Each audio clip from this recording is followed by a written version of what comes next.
আর তাছাড়া তিশার পরীক্ষা শুরু হবে আমার বাসা বদলানোর টাইমিং।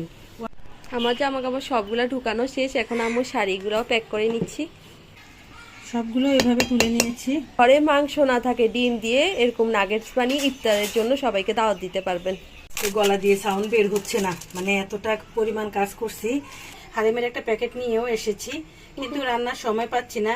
আসসালামু আলাইকুম। আজকে সকাল সকাল আমরা ডিমের কাটলেট তৈরি করব। ভাপে দিয়েছিলাম, এখন দেখি ভাপে ডিমের কি অবস্থা। তারপরে এটা তুলতে হবে, তো ঠান্ডার জন্য কিছুক্ষণ আমরা এভাবে রেখে দেবো। আর দেখেন কত সুন্দর হয়েছে আমাদের ডিমের নাগেটসের ভাপা ডিমগুলো একদম আপনাদের হয়ে গেছে, রেডি হয়ে গেছে। হ্যাঁ, আর ঠান্ডাও হয়ে গেছে। আর এখন তুলে নিচ্ছি, সবগুলো এভাবে তুলে নিয়েছি। এখন আমি এগুলা নিয়ে নিচ্ছি, অনেকগুলা হয়েছে মাশাআল্লাহ। 2টা ডিম দিয়ে এতগুলা হবে। আর তারপর দিয়ে দিলাম ডিমের মধ্যে। এখানে এই ডিমের নাগেটগুলা অনেক মজার হয়, অনেক মজা। একবার যে বানাই খাবে, আমার মনে হয় না সে বলতে পারবে না। কারণ 2বার কোট করলে এটা ফুলবে, ফুলে অনেক ভাল লাগবে, তখন দেখতেও ভাল লাগবে, খেতেও ভাল লাগবে। অনেক সুন্দর লাগছে। চিকেন নাগেটস যেটা মনে হবে চিকেন নাগেটস, কিন্তু আসলে এটা ডিমের নাগেটস। গোলটা শেষ হয়ে গেছে, এখন আম্মু কি করছে, একটু ময়দা দিয়ে আরেকটা গোল তৈরি করে নিচ্ছে, কারণ বাসায় আর ডিমও নাই। একদম ডিম দিয়ে যে করতে হবে এরকম কথা। আম্মু এখানে নাগেটস গুলা ভেজে নিচ্ছে, আর দেখেন নাগেটসের কালার কত সুন্দর আসছে, আর খুব মুচমুচে হচ্ছে না। মাংসের নাগেটসের থেকে এই ডিমেরটা বেশি মনে হয় ধরো পারফেক্ট। এই দেখেন কি সুন্দর তৈরি হয়ে গেছে। ইফতার টেবিলের জন্য এটা একটা বেস্ট রেসিপি আমি মনে করি। এত ভালো হয়েছে কি বলবো আসলে। যদি ঘরে মাংস না থাকে ডিম দিয়ে এরকম নাগেটস বানিয়ে ইফতারের জন্য সবাইকে দাওয়াত দিতে পারবেন। হ্যাঁ, কেউ বুঝতে পারবে না যে আপনি এটা মাংস দিয়ে বানান নাই, এটা ডিম দিয়ে তৈরি করছেন। আর এরকম ভাপা ডিম দিয়ে। আমাদের ঘর একদম এলোমেলো, কারণ বাসা বদলানোর প্রস্তুতি চলছে। রমজান মাসের পরেই বাসা বদলাবো। হ্যাঁ, আর আজকে আমাদের অনেকটা সময়ও আছে, তো ভাবলাম যে এই সময়ের ভিতরে আমরা অনেকগুলো কাজ করে ফেলি।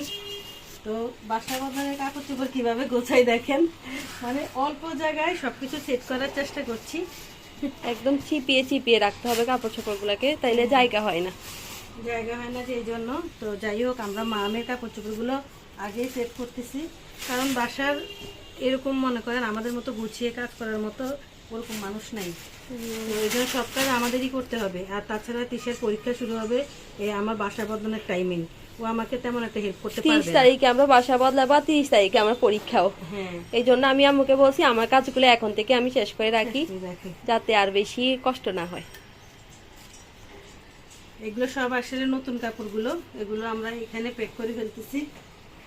আর এদিকে আরো অনেক কাপড় রয়ে গেছে, আর কিছু কাপড় আছে যেগুলো আমরা রেগুলার পরবো অথবা ঈদের সময় পরবো, ওগুলো আমরা শেষ সময় করতে হবে। হ্যাঁ, ওগুলো রাখতে থাকবে, যে এই কাজগুলো তখন গুছিয়ে আর করতে পারবো না, তখন এলোমেলো করে ঢুকাবো, আর পরে এগুলো আর আমরা খুঁজে পাবো না। হ্যাঁ, খুঁজেও পাবো না কোনটাতে কি আছে। আর আমরা যার যারটা যে পৃথক পৃথক করে করতেছি, যাতে আমরা পরে খুঁজে পাই। হ্যাঁ, আর কাপড়গুলো কিভাবে রাখতেছি দেখেন, এভাবে রাখলে কিন্তু অনেক কাপড় আটে। আমি সবগুলো গোল করে করে এভাবেই রাখছি। এইভাবে আমাদের মেজো নানু আমাদেরকে শিখিয়ে গিয়েছিল, বলছে যে এইভাবে কাপড় রাখবা, তাইলে অনেক কম জায়গায় কাপড় রাখতে পারবা না আম্মু। হ্যাঁ হ্যাঁ, আমার আম্মার সাথে আমার খালা বেড়াতে আসছিল, তো তখন দেখছিলাম কি একটা লাঠিছে এতগুলা কাপড় এরা কিভাবে আনছে। আসলে ওরা এইভাবে বটে বটে আনছে।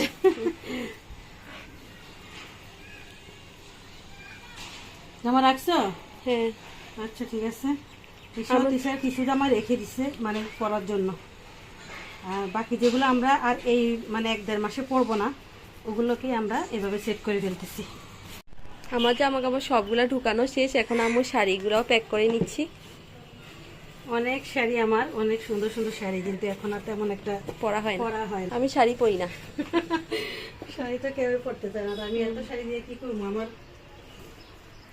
অনেক সুন্দর সুন্দর শাড়ি আছে আমার, কিন্তু এখন আর তেমন পরা হয় না। এখন এই দেখেন আরো কত শাড়ি আমাদের বাকি রয়ে গেছে ঢুকানো, কিন্তু এই 1 লাকেজ পুড়ে গেছে। জানি না এগুলা কিভাবে নিয়ে যাব, অনেক চিন্তা হচ্ছে।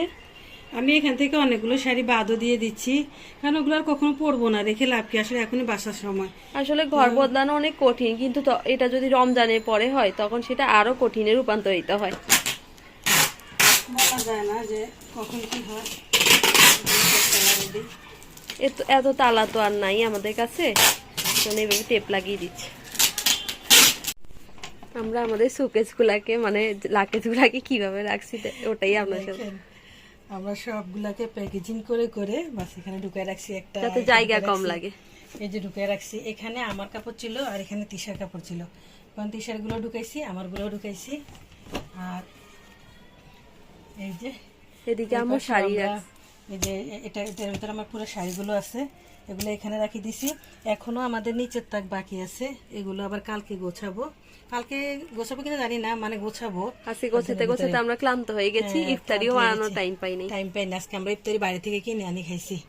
তো যাই হোক, আজকে এতটুকুই কাজ করলাম, অনেক কষ্ট হয়েছে এতটুকু করতেও, তো অনেকটা সময়ও লেগেছে। কিন্তু এই সময়টা কিন্তু তখন আমি পাবো না, যখন আমি অন্যান্য সময় মানে বাসা চেঞ্জ করার সময় চলে আসবে, তখন কিন্তু আমার কোনো হুঁশ থাকবে না।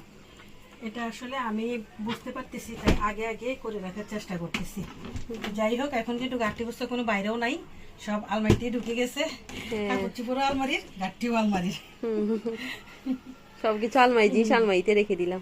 হ্যাঁ, আর একটা এখনো বাইরে রাখছি, এটার মধ্যে আমার ছেলেদের কাপড় ঢুকাবো। এটা কাজ করে আমরা শেষ করতে পারিনি, শেষ করতে পারিনি, এটা রয়ে গেছে।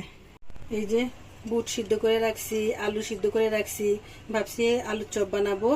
আর এই যে বুটটা সিদ্ধ করছি, অনেকগুলো সিদ্ধ করছি, এগুলো বাজার টাইম পাই নাই। আমরা কাজ কম ভাবছিলাম, কিন্তু কাজ আসলে অনেক বেশি হয়ে গেছে। তো কি আর করা, তারপরে এগুলো এখন ফ্রিজে তুলে রাখবো, মানে ভাগ ভাগ করে তুলে রাখবো। আর এদিকে কিসে রাখবো, আমাদের জন্য কি আনছে দেখেন, ও পাঠাই দিচ্ছে আমাদের জন্য লেটুস পাতা। এই যে লেটুস পাতা, এটার কথা বলছিলাম আমি সেদিন, যে আমার কটা লেটুস পাতা লাগবে, নিয়ে আসিও। আমার জন্য কয়েকটা পাতা নিয়ে আসছে, ওখানে গাছ আছে, ওই গাছের থেকে আমার জন্য কয়েকটা পাতা নিয়ে আসছে। এই লেটুস পাতা দিয়ে আমরা বার্গার বানিয়ে খাবো। তো ইনশাল্লাহ ইনশাল্লাহ। তো এই তো আমাদের জন্য হালিম নিয়ে আসছে, আর এর জন্য আমি এখানে শসা কুচি করে রেখেছি, পেঁয়াজ কুচি করেছি, আর মরিচ কুচি করেছি। আমি রান্নাটাও করিনি আজকে, রান্নার জন্য আবার এগুলোও কাটছি, আর লেবুও রাখছি। লেবু ছাড়া তো হালিম খাওয়া, গলা দিয়ে সাউন্ড বের হচ্ছে না, মানে এতটা পরিমাণ কাজ করছি যে কথাও বলতে পারতেছি না, কথা আটকে আটকে আসছে। আর তিশা তো আজকে বোবাই হয়ে গেছে, আসলে ওই আমাকে এই কাজে নামাইছে জানেন। আমি কিন্তু আমার এরকম প্ল্যান ছিল না, আমি শুধু বলছি যে তুমি যে কাপড়গুলো সিলাইবা, ওই কাপড়গুলো একটু নামাই দাও, আমি এগুলো একটু দেখি। আর এই দেখার ভিতর দিয়ে এত কিছু হয়ে গেছে। কিন্তু আমার আরেকটা লাভ হয়েছে কি জানেন, মানে আমার এখন আর কাপড় সিলাতে হবে না। ওর এমন একটা জামা আছে যেটা ও এখনো পরেই নেই, মানে ঈদের জন্য রাখছিল, ও ভুলেই গেছে, এটা ভুলেই গেছে। তো এখন মনে হয়েছে আর ওটাই নাকি এখন পিনবে। তো যাই হোক, এবার আমি আর ভেজাল করতে চাই না। তো যাই হোক, এই তো হালিমটা একটু লেড়ে দেখাই। হ্যাঁ, আমি ভাবলাম যে আলমারিতে আবার ঢুকানোর কি দরকার, একবারে আমরা লাকেজেই ঢুকাই রাখি, যেহেতু আমরা আর মাত্র 20-30 দিন এখানে আছি। হ্যাঁ, তা আম্মুকে এটাই বললাম আর কি। তো আমার জন্য এটা অনেক ভালো হয়েছে। এই তো হালিমটা গরু মাংস দিয়ে রান্না হয়েছে, তো গরু মাংস সবাই দিয়েছে, অনেক ভালো লাগছে। কারণ আমি সব সময় এই ম্যাডামের হাতের এই হালিমটা আমি অনেক মিস করি, সবসময় অনেক মিস করি, মানে খুব ভালো লাগে খেতে। উনি অনেক মজা করে রান্না করে, অত মজা করে আমরাও রান্না করতে পারি না। তো ওনাকে অনেক ধন্যবাদ, একদম অথেন্টিক রেসিপি। অনেক ধন্যবাদ আমার ছেলে মেয়েকে এভাবে খুশি করার জন্য। আর রমজানের দিন আমি দোয়া করি আল্লাহ যেন ওনার সব মনের আশা পূরণ করে দেয়। তো অনেক ভালো হয়েছে। এখন হালিমটাই তো বেড়ে দিচ্ছি সবাইকে, এখনো গরম আছে, গরম গরম খেতে ভালো লাগবে। আমরা ইফতার কিন্তু করে ফেলেছি, বাইরে থেকে কিনে এনেছিলাম ইফতার, তো টাইম ছিল না ইফতার বানানো। আম্মু তাও বলছিল বানিয়ে ফেলি, কিন্তু আমি জোর করে আমাকে বলছে বাইরে থেকে কিনে আনো, আর অল্প করে কিনে আনছি। তো এখন আম্মু হালিমও দিয়ে দিচ্ছে আমাদের খাওয়ার জন্য। আজকে অনেক বেশি ক্লান্ত হয়ে গেছে, আর ক্ষুধাও লাগছে অনেক।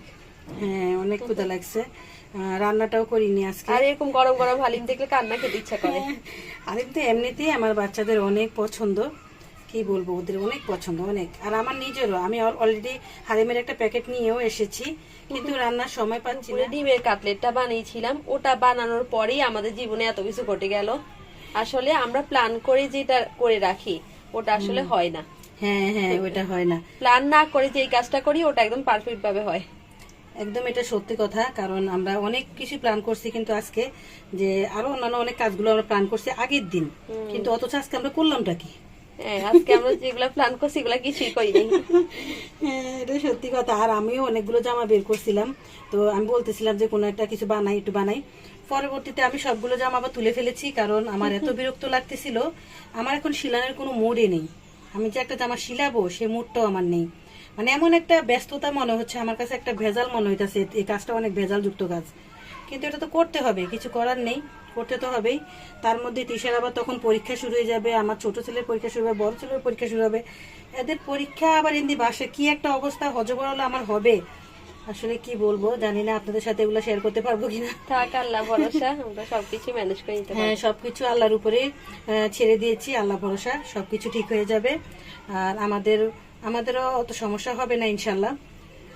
এখন আম্মু লেবু রস দিয়ে দিচ্ছে, লেবু রস ছাড়া হালিম এখন খেতে ভালো লাগে না। হ্যাঁ, লেবু রস দিয়ে দিচ্ছে, আর লেবু একটা একটা করে সবাইকে লেবুর রস চিপে আবার আমি বাকুলটাও দিয়ে দিচ্ছি। কারণ লেবুর অনেক দাম। ওরা এটা আরো সুন্দর করে খাবে। আম্মু সবসময় এরকম করে, নিজের জন্য একটা সুন্দর বাটি নেয় না, আর এরকম নিজের জন্য এইভাবেই করে নিয়ে নেয়। হ্যাঁ, নিজের জন্য আবার একটা বাটি ভরাবো, এটার জন্য আমি থাক এখানেই আমি খেয়ে ফেলি, সমস্যা নেই। তাহলে আজকে এই পর্যন্ত। আপনারা সবাই ভালো থাকবেন, সুস্থ থাকবেন। আল্লাহ হাফিজ।